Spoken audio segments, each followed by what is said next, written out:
এই জুবিন হল হুলাৰ ভাই মূলা, তাক যোনে যি কয় তাকে কৰে। এই চামকানু মহন্তৰ ইনকাম সেই জুবিনেই নৰ্থ ইষ্ট ফেষ্টিভেলত লৈ যায়, ইফালে পাপন নিয়ে, পাপন চিয়ানা মাল, ই বুৰ্বক হয়, ই ইয়াক যোনে যি জেক দিয়ে, মই পাইছোতো তাক বহুত দিন গানে কি আনে চিনেমাখনত, তাক যোনে জেক দিয়ে সি সেইটোৱে কৰে।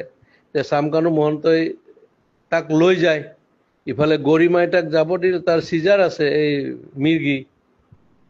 মেইন কথা কি জানো, চামকানু মহন্ত, ননীগোপাল মহন্ত আৰু এটাই ডিজিপিটোৱে তিনিটা শিয়াল জন্ম দিছে মাকে, দালাল। এই গোটেই হিমন্তই বেক কৰাৰ কাৰণে সিহঁতে ইমান দূৰ যাব পাৰিছে। আৰু কেতিয়াবা কংগ্ৰেছৰ পৰাই পইচা খাই আছিল সিহঁতে, বিৰাট বদমাছৰ হাড্ডি হয়, তাৰ প্ৰপাৰ্টি চালে তই মৰি যাবি। সেই সি লৈ লৈ যায়, জুবিন গলে অসমত থকা ছিংগাপুৰ চব মানে একদম হাই লেভেল পইচা দি কিনিব, অমুক কৰিব তমুক কৰিব। এই পইচা ইনকামৰ চ'ৰ্চ কিহৰ? নৰ্থ ইষ্ট ফেষ্টিভেল বে। আমি জানো মাঘ বিহু, বহাগ বিহু আৰু কাতি বিহু, কিহৰ এইবিলাক? এইবিলাক ফাল্টু আমি কৰি নিছে। এতিয়া হিমন্তই দিয়কচোন তাৰ স্পষ্টীকৰণ, তাক এবাৰ ৰাইজে পালে দিব ভালকে। সি কালি ডেড বডিৰ লগত আহিব নোৱাৰে, তাক দেখা পালে মাৰিব, তই চাবি না। আৰু আজি কিমান ডেকা ল'ৰাবিলাক, আজি চাবি তই, কালি ৰাতিপুৱা গম পাবি, বহুত চুইচাইড কৰিব, ইমান হাৰ্ট ৰক। আৰে অসমৰ 3.5 কোটি মানুহ, 2 কোটিয়ে তাক ভাল পায়, সি নিজৰ কাৰণে নহয়, বেলেগৰ কাৰণে। আৰু সেই দালালে তাক মানে কালচাৰেল দালাল বুলি ক'ব লাগে, সিহঁতে তাক মাৰ্কেটিং কৰি পইচা ইনকাম কৰে, তাক অলপ দি এনেই মানে জমাই মেলি মাল চাল খুৱাই মেলি পঠিয়াই দিয়ে। সেইটোৱে ধান্দা।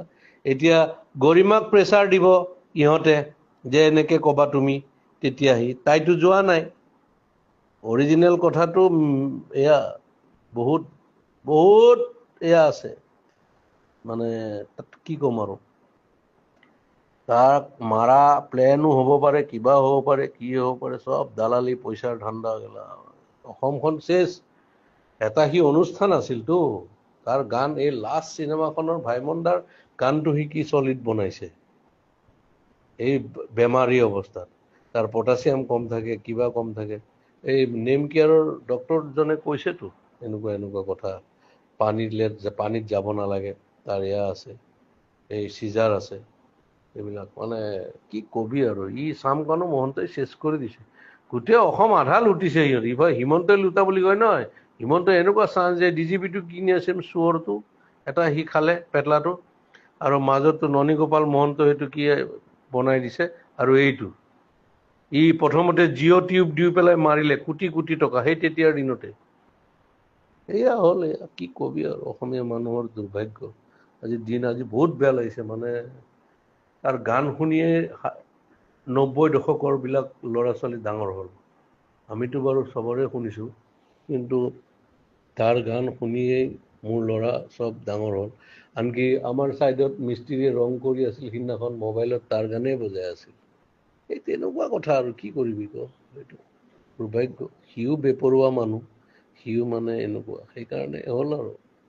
এই মাইকেল জেকচন 50ত মৰিল, ই 52 মৰিল, কিশোৰ কুমাৰ 58ত মৰিছিল। এনেকুৱা আৰু উপায় নাই আৰু, মৃত্যুৱে যাক লৈ যায়, সেইটো। বাকী চব মানে কি কবি আৰু, কৈ লাভ নাই। মুঠৰ ওপৰত এই চামকানু মহন্ত বোলাটোক ৰাইজৰ মাজত এৰি দিব লাগে, কেলা কোবাই কোবাই মাৰিব লাগে। তাক 3টা মহন্তক মাৰিব লাগে সিহঁতক, এই 3টাই চেচ কৰি দিছে ভিতৰেদি।